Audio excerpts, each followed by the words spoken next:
ತುಂಬಾ ಜನ ಕೇಳ್ತಾ ಇದ್ರಿ ಮನೆನ ತೋರಿಸಿ ಅಂತ ಹೇಳ್ಬಿಟ್ಟು ಇವತ್ತು ನಮ್ಮ ಮನೆ ಮುಂದೆ ನಿಂತಿದ್ದೀನಿ. ನಿಮ್ಗೆ ಮನೆನ ತೋರಿಸ್ತೀನಿ ಬನ್ನಿ. ಅಲ್ಲಮ್ಮ, ಇಂಥ ಮನೇಲಿ ವಾಸವಾಗಿದ್ದೀರಲ್ಲ, ಇಲ್ಲಿ ಹಾವು ಚೇಳು ಏನ್ ಬರಲ್ವಾ ಇಲ್ಲಿ? ಮಳೆಗಾಲಂತೂ ಇರ್ಲಿಕ್ಕೆ ಆತಿಲ್ಲ ಸರ್, ಅಷ್ಟು ಕಷ್ಟ ಆತಿತ್ತು ನಂಗೆ.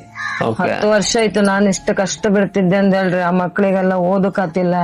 2 ಮಕ್ಳು ಕಣ್ಣೆ ತೋರುದಿಲ್ಲ ಸರ್, ಅವಕ್ ಓದಕ್ ಆತೇ ಇಲ್ಲ.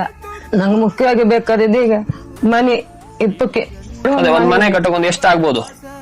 ಒಂದು 2-3 ಲಕ್ಷ ಬೇಕಲ್ಲ ಸರ್ ಈಗ. 2-3 ಲಕ್ಷ ನಂಗೆ ದಿವಸ ತಂದು ತಿನ್ನುದೇ ಕಷ್ಟ ಆಯ್ತು ಸರ್. ನಮ್ಮ ಮನೆ ಕಟ್ಕೊಂಡ್ ಹಂಗೆ ಸೊಸೈಟಿ ಅಕ್ಕಿನ ಜೀವನ ನಮ್ದು.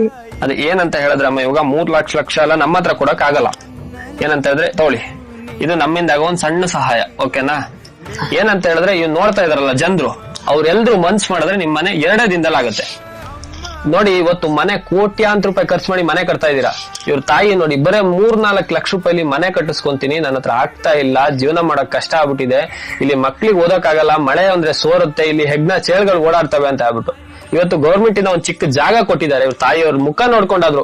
ಇದು ಬೈಂದೂರು ತಾಲೂಕು ಅರೆಹೊಳೆ ಕ್ರಾಸ್ ಹತ್ರ ಇವ್ರ ಮನೆ ಇರುವಂತದ್ದು. ಇಲ್ಲಿ ಅಕ್ಕಪಕ್ಕದ ಗ್ರಾಮಸ್ಥರು ಯಾರಿದ್ರೆ ದಯವಿಟ್ಟು ವಿಡಿಯೋನ ಶೇರ್ ಮಾಡಿ. ಹಾಗೆ ಎಲ್ಲರ ಹತ್ರ ಕೇಳ್ಕೊಳ್ಳೋದು, 50-100 ಎಲ್ಲೆಲ್ಲೋ ಖರ್ಚು ಮಾಡ್ತೀರಾ, ನೀವು ಮಾಡುವಂತ ಖರ್ಚಲ್ಲಿ ಒಂದು 50-100 ಇವ್ರಿಗೆ ಸಹಾಯನ ಮಾಡಿದ್ರೆ ಅವ್ರ ಮನೆ ಆಗುತ್ತೆ, ಒಂದು ಕುಟುಂಬ ಚೆನ್ನಾಗಿರುತ್ತೆ. 10 ವರ್ಷ ಬಾಡಿಗೆ ಮನೇಲಿದ್ದೆ, ಈಗ 10 ವರ್ಷ ನಮ್ ತಮ್ಮನ ಮನೇಲಿದ್ದೆ. ದಿನಾಲು ಕಷ್ಟನೇ ನನ್ಗಿಲ್ಲ.